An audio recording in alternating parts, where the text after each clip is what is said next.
Our next guest has a unique take on how BP could redeem its ailing fortunes.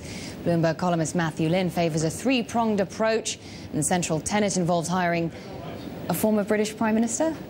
Yeah, why not? I was thinking, if you were watching, I was watching Tony Hayward in Congress. I don't know if you watched it, but it was awful. It was painful. I mean, the congressmen were pretty awful. They were showboating and grandstanding.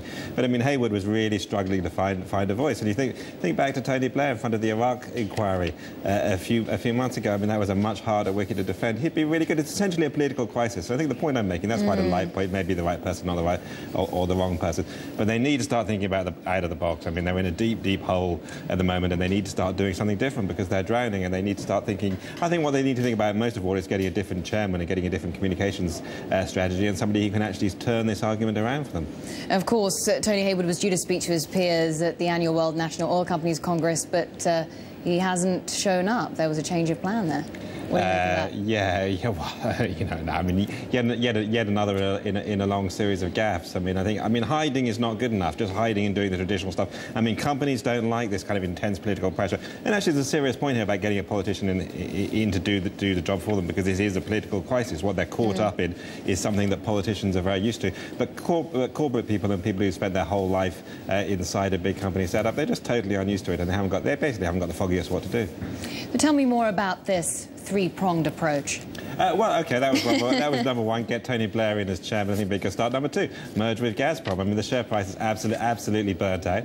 It wouldn't be a surprise to anyone in the market if Gazprom was looking at BP and looking to do a merger. I mean, they got all this oil in the ground.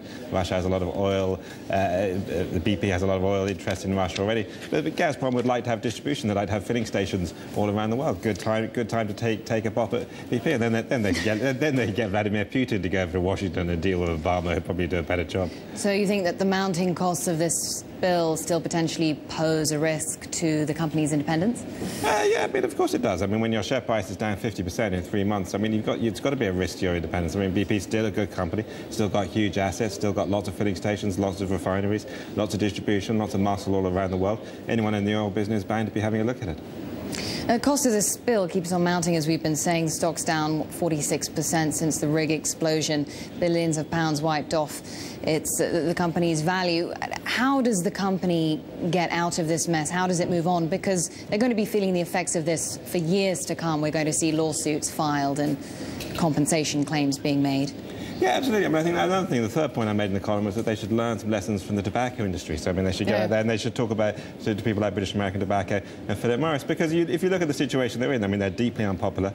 They face a lot of legal actions. They're getting the blame for a lot of things, and it's not going to change. I mean, all the things that are going on in the oil industry mean that they're probably in medium-term decline because oil is harder to get out, climate change, all the rest of it. But if you look at the tobacco industry, if you look at something like BAT, well, its share price has quadrupled in the last decade. And BP's shareholders would be absolutely delighted if they could do something like that. So they need to learn from companies like that. Thanks, being unpopular. As ever, Mark, thank you for your unique insight.